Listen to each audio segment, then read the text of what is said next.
Electrohomoeopathy के अध्ययन के क्रम में आज हम एनाटॉमी और फिजियोलॉजी वाले भाग में मसल्स के बारे में अध्ययन कर रहे हैं।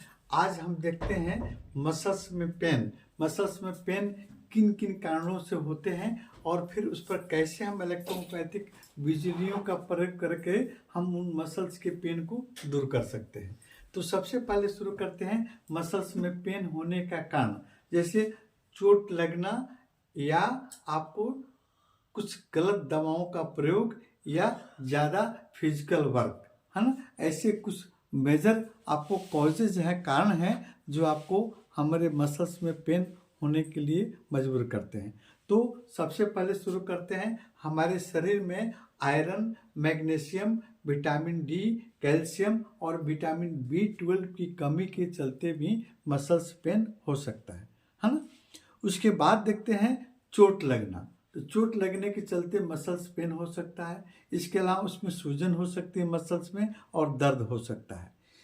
ज़्यादा फिजिकल वर्क यानी ज़्यादा हम एक्सरसाइज कर देते हैं, है ना, तेज़ी से दौड़ देते हैं, तेज़ी से चल देते हैं, कूद देते हैं, तो फिर कूदने के फलस्वरूप भी हमारे मसल्स में आपको पेन हो सकते हैं, है ना। इसके अतिरिक्त में आपको मसल्स में सूजन, मोच आने के चलते दर्द होना, है ना। आपको मोच आ जाता है तब भी मसल्स में सूजन हो सकते हैं और पेन हो सकते हैं।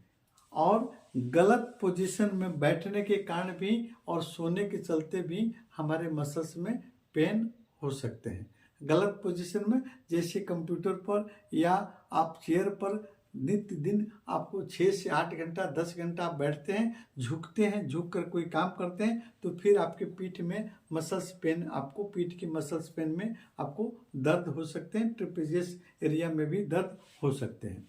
उसके अलावा आपको विटामिन डी और कैल्शियम के कमी के कारण भी आपके मसल्स में पेन हो सकते हैं।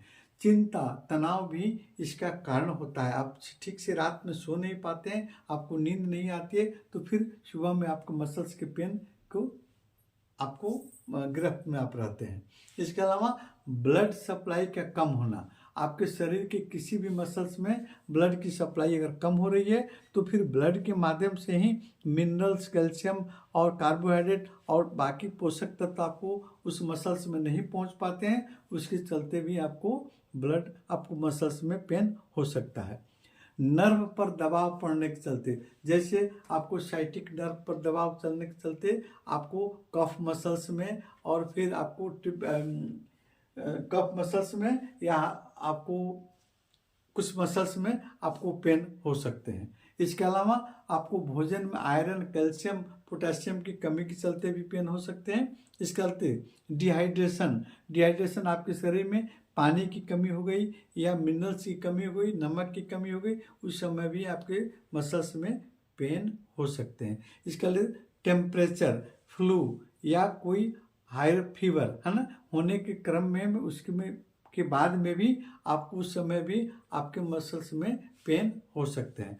थायराइड रोग में आप दवा का प्रयोग करते हैं या थायराइड में हार्मोन्स के बढ़ जाने के चलते भी आपके मसल्स में पेन हो सकते हैं। इसके अतिरिक्त आपको थायराइड की दवा आप लेते हैं, उसके चलते शरीर में कैल्शियम का आपको कमी होती है, उसके चलते भी आपके मसल्स में पेन हो सकते हैं।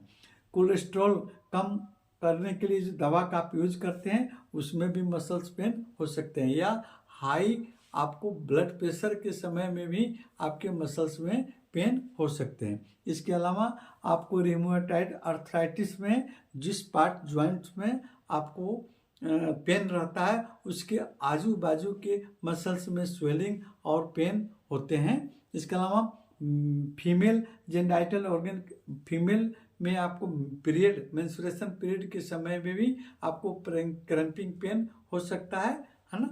अन्य कारण भी आपको मसल्स में पेन होने का हो सकते हैं। हाँ, इन मसल्स पेन में आपको डॉक्टर मैटी, काउंट सीजर मैटी द्वारा कुछ नर्व पॉइंट 45 नर्व पॉइंट जो इंडिकेट किए गए हैं, उस नर्व पॉइंट पर हम बाह्य रूप से लॉ पोलैरिटी के हिसाब से इलेक्ट्रिसिटी का प्रयोग करके यानी बिजलियों तरल औषधियों का प्रयोग करके हम इन मसल्स के पेन को आपको क्षण में दूर कर सकते हैं, या आपको इंटरनल मेडिसिन लेकर भी आपको पेन को हम दूर कर सकते हैं।